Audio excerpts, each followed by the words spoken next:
The Paypolatine platform will use blockchain technology, smart contracts, and open banking APIs to provide a next-gen billing solution that meets the needs of modern payment systems for businesses and customers. With me is CEO Nils Tharandt Ortiz. Nils, great to see you again.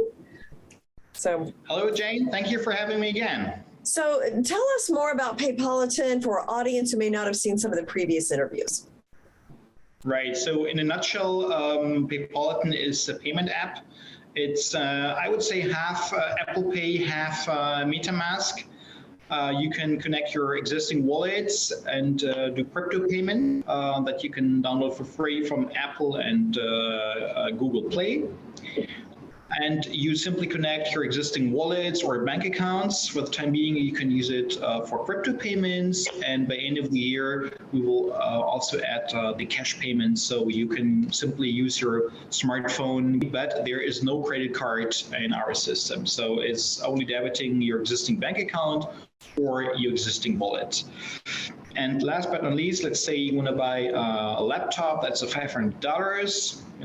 You say maybe that's a bit a lot just before Christmas, or right now, Black Monday, I still want to keep some funds, and then you can purchase this with the instant credit, which we're implementing right now. Yeah. So, and how many people do you have working for you now? I know you've got different offices globally. You've had some pretty good growth lately, right? That is correct. So we had a tremendous growth. A year ago, we were 5 people at Paypolatine. And right now, a year later, we're 95 people working at Paypolatine already. So that is a very steep growth. And we're very proud as a startup. This is also creating some obstacles and challenges in terms of management. I have to say, so we are still a startup, but now we also have to structure certain procedures in order to manage so many people. Yeah. So where are you now? Right now, I'm here in Kiev at our premises. We have here with our IT team, we have 15 developers in Ukraine working for Paypolatine. And then what about the sales team? So are they spread out? How are they doing? We spoke in August. I was training the first 12 sales agents, and I was just back to Kosovo before last week, and I trained another 40 operators. So right now we have a team of over 50 agents in our sales team. They are distributing our app, of course, to users, and also selling the EPAN token to investors. So there also we have a very strong growth. Okay, and I want to get your take on the announcement from China this week that there was essentially, I mean, you could hold crypto, but you couldn't trade it and really do anything with it. I heard a lot, I mean, of course, it sent the price down immediately, but I did also hear people say, we've kind of heard this from China before.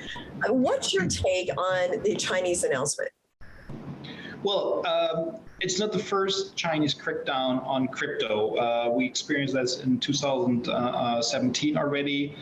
And we have seen in the past, there are always niches also for Chinese in order to continue with crypto.